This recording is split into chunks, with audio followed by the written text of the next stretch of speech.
ఎన్టీఆర్ కోట్ల నీలం కాసు పేర్లను తొలగించేటువంటి దమ్ముందా బండి సంజయ్?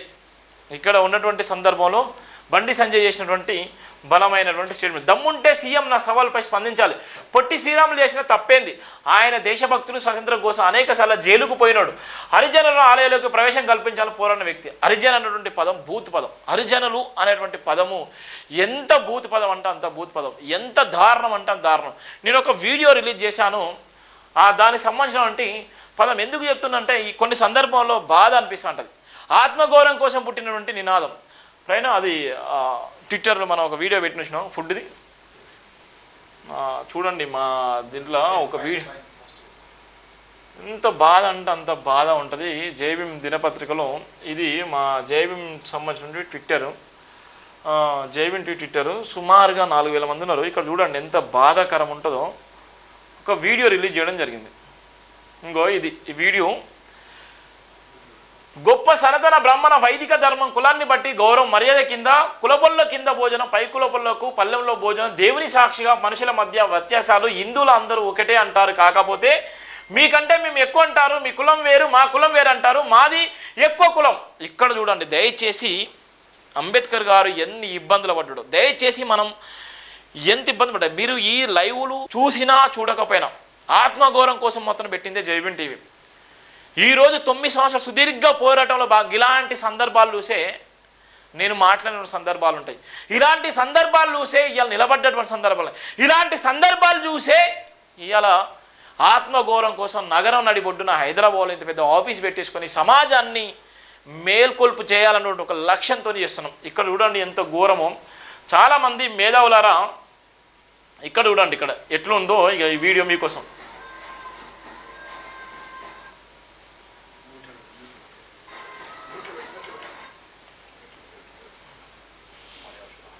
ఇక్కడ మనం చూస్తున్నాం చూడండి, ఇది ఒక దేవాలయంలో అక్కడ నేల మీద వేస్తున్నారు. నేల పైన వాళ్ళు ఎవరంటే పేదవాళ్ళు అంటే ఎవరంటే దళితులు.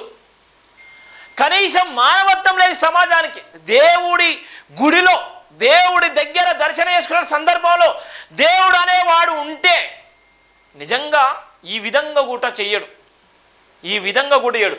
ఇక్కడ చూడండి వాడు ఎక్కడేస్తున్నాడు. ఇగో వాడు నేల మీద వేసి, నేల మీద అన్నం వేసి, నేల మీద వాడు సాంబారు పోసి తినమని చెప్తున్నాడు. ఇంతకన్నా వివక్షత, ఇంతకన్నా దారుణం ఈ భారతదేశంలో ఇంకేమన్నా ఉంటుందా? ఈ సనాతన ధర్మమే ఇంకా కావాలా? గుడికి వెళ్తే నిజంగా ఇబ్బందులు పెట్టేటువంటి సమాజంలో, గుడికి వెళ్ళినా కూడా అవమానాలు గురి చేసేటువంటి సమాజము, గుడికి వెళ్ళి కనీసం దేవుని దర్శనం చేసుకుందాం అన్నా కూడా దేవుని దర్శనం చేసుకున్నటువంటి సమాజంలో సనాతన ధర్మ పద్ధతిలో ఇవాళ మనం ఇంకా వివక్షత గురి అయిపోయి, ఇంకా అవమానాలకు గురి అయిపోయి, ఇంకా నిందలు మోస్తూ, ఇంకా కనిపించని దేవుని దగ్గర పోయి బోర్ల బొక్కల పండుకొని ఇవాళ కొబ్బరికాయలు కొట్టి ఇవాళ పూజలు పురస్కరిస్తే నీ బతుకు మారట్లేదు, నీ కుల బతుకు మారట్లేదు. ఎందుకురా మీరు ఇవాళ పోయి ఇవాళ దేవుడు అని చెప్పుకొని ఇవాళ గల్లలు జింపుకేసుకొని ఇవాళ గొప్పగా బొట్టులు పెట్టుకొని ఇవాళ మీరు దర్శనం చేసుకొని సిగ్గు శరాలు ఉండాలి మీకు. రాజ్యాంగం రాసింది బాబాసాహెబ్ అంబేద్కర్. ఇవన్నీ చూసిన తర్వాతనే అంబేద్కర్ గారు అవమానపడ్డారు. ఇవన్నీ చూసిన తర్వాతనే ఇవాళ ఉన్నటువంటి అన్ని కులాలు, అన్ని మతాలు ఇవాళ బాబాసాహెబ్ అంబేద్కర్ గారిని గుండెల మోస్తాం, ఆ మతంలోకి రాండి, నీకు ఏదంటే అది చేస్తాం, నీకు పదవులు ఇస్తాము, ఇవాళ డబ్బులు ఇస్తామని చెప్తే మీ మతం నా కులాన్ని మార్చేస్తా, నీ మతం నా కులంలో ఉన్నటువంటి అందరినీ సమానంగా చూస్తుందా అని చెప్పారు. కానీ ఏ మతం కూడా ఒప్పుకోలేదు. అందుకోసమే బాబాసాహెబ్ అంబేద్కర్ గారు ఇవాళ ఉన్నటువంటి భారతదేశంలో ఉన్నటువంటి చాలామంది ఎవరైతే హిందూ ధర్మానికి ఎవరైతే మేధాలు చెప్పుకుంటే వాళ్ళందరికీ దూరం అయిపోయిండు. బాబాసాహెబ్ అంబేద్కర్ని వెన్నుతో బాబాసాహెబ్ అంబేద్కర్ని కుట్ర కుతంత్రాలు చేసి బాబాసాహెబ్ అంబేద్కర్ గారిని చనిపోయే విధంగా అవమానాలకు గురి చేసి ఆయన 56 సంవత్సరాలకి నేల కొరిగినటువంటి సందర్భాలనే.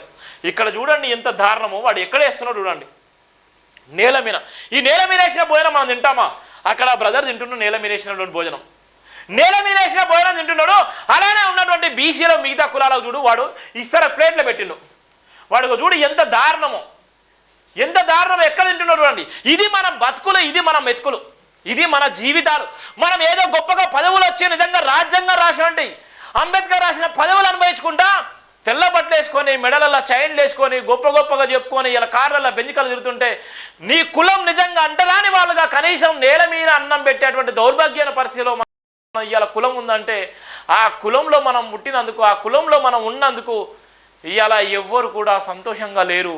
ఇవాళ రాజకీయాలు చేసేటువంటి నాయకులు ఇలాంటి సందర్భాలు ఎక్కడో జరిగింది, బీహార్లో జరిగింది, రాజస్థాన్ జరిగింది, యూపీలో జరిగింది, అస్సాంలో జరిగింది, వివిధ రాష్ట్రాలు జరిగింది, మన దగ్గర జరగలేదుగా అంటే ఇది ఎక్కడ జరిగినా ఇది మన అందరికీ జరిగినట్టే. ఎక్కడ అవమానం జరిగినా ఉన్నటువంటి జాతి మొత్తానికి అవమానం జరిగినట్టే. ఎక్కడ నిజంగా అన్యాయం జరిగినా జాతి మొత్తానికి అన్యాయం జరిగినట్టే. పార్లమెంట్లో బాబాసాహెబ్ అంబేద్కర్ని అవమానిస్తే భారతదేశం మొత్తం కూడై కూసింది. పార్లమెంట్లో అమిత్ షా అనేటువంటి వ్యాఖ్యలు వేస్తే భారతదేశం మొత్తం అట్టడికి పోయింది. భారతదేశంలో ఉన్నటువంటి సమాజం అంతా బాబాసాహెబ్ అంబేద్కర్ గారిని అవమానానికి గురి చేసిందని, భారత రాజ్యాంగ నిర్మాత బాబాసాహెబ్ అంబేద్కర్కి అన్యాయం జరిగిందని ఇలా మన అందరం కూడా రోడ్ల మీదకి వచ్చి సెంట్రల్ మినిస్టర్కి అమిత్ షా కానీ మోడీ లాంటి వ్యక్తులను కానీ చేల్చి చెండాడిలో. మరి అలాంటి సందర్భంలో దేశవ్యాప్తంగా ఆ సందర్భం వచ్చినప్పుడు ఈ విషయం ఇలా దేశవ్యాప్తంగా రాదా? ఎంత దారుణం చూడండి, ఏ విధంగా చేస్తున్నటువంటి వాడు, ఏ విధంగా. గిది మన అవమానాలు, గిది మన బతుకులు, గిది మన వివక్షత. ఇప్పటికీ కూడా ఊర్లల్లా అయితే ఒకే ఊర్లల్లా ఒక బీసీ వాడి దగ్గరికి ఒక ఎస్సీ వాడు పోయి తినలేని పరిస్థితి, ఒక బీసీ వాడి దగ్గరికి పోయి ఎస్సీ వాడు వచ్చి ఎస్సీ వాడి ఇంట్లో తినలేని పరిస్థితి ఉంటుంది. ఎస్సీ వాళ్ళకు వేరే పెట్టాల భోజనాలు, బీసీ వాళ్ళకు వేరే పెట్టాలి భోజనాలు. ఒక పెళ్లి జరిగినా ఒక ఫంక్షన్ జరిగినా బీసీ వాళ్ళకు సపరేట్గా పెట్టాలి, ఎస్సీ వాళ్ళకు సపరేట్ పెట్టాలి. ఇదే మన ఘోరాతి ఘోరమైనటువంటి పరిస్థితులు ఇంకా వీళ్ళే గ్రామాలలో ఒకటి ఉన్నాయంటే ఎంత దారుణమో చూడండి.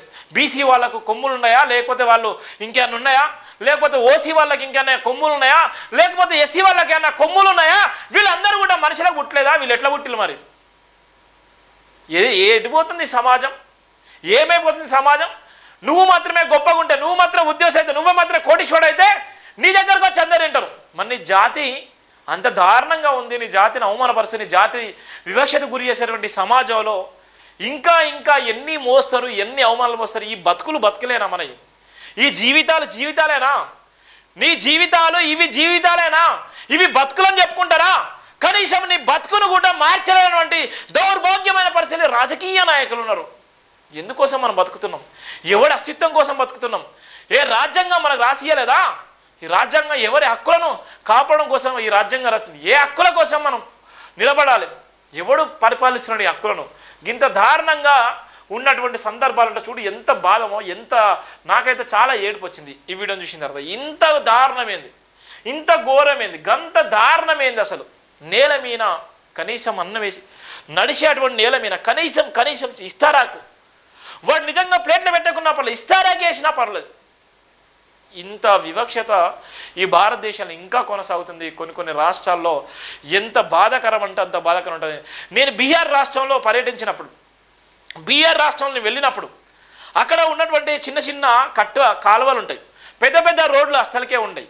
ఆ చిన్న రోడ్లు, ఆ చిన్న కాలువలు ఏ అయితే మనం ఒడ్డులు అంటాం, ఆ ఒడ్డులంతా ఒడ్డు మనం ఏ అయితే పొలాలకు వెళ్తే ఒడ్డు అనే ఏ విధంగా చెప్తాం, ఆ ఒడ్డు ఉన్నంత దారులు ఉంటాయి. ఆ దారులు ఎంబడి పోవాలంటే ఆ ఉన్నటువంటి ఎస్సీ కాలనీలు, ఆ ఉన్నటువంటి దళిత కాలనీలు ఎక్కడో ఊరు దూరంగా ఉంటాయి. అవన్నీ గుడిసెలు ఉంటాయి, చిన్న ఇండ్లు వేసుకొని ఉంటారు.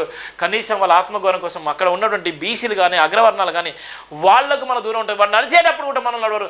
చెప్పులు చేతిలో పట్టుకొని పోయేటువంటి కుటుంబాలు, చెప్పులు చేతిలో పట్టుకొని పోయేటువంటి రోజులు ఇంకా మనం చూస్తూనే ఉన్నాం బీహార్ రాష్ట్రంలో కానీ యూపీలో కానీ. ఎంత దారుణం అంటే అంత దారుణం. ఎటుపోతుంది సమాజం? ఇవాళ ఈ దేశం మన కోసం ఆలోచించింది అన్నారు. ఈ అంబేద్కర్ మన కోసం రాజ్యాంగం రాసినటువంటి రాజ్యాంగం అని గొప్పగా మన పేరు చెప్పుకొని బతికేటువంటి రాజకీయ నాయకులు ఎందుకు ఎంత వివక్ష చూపెడుతున్నారు?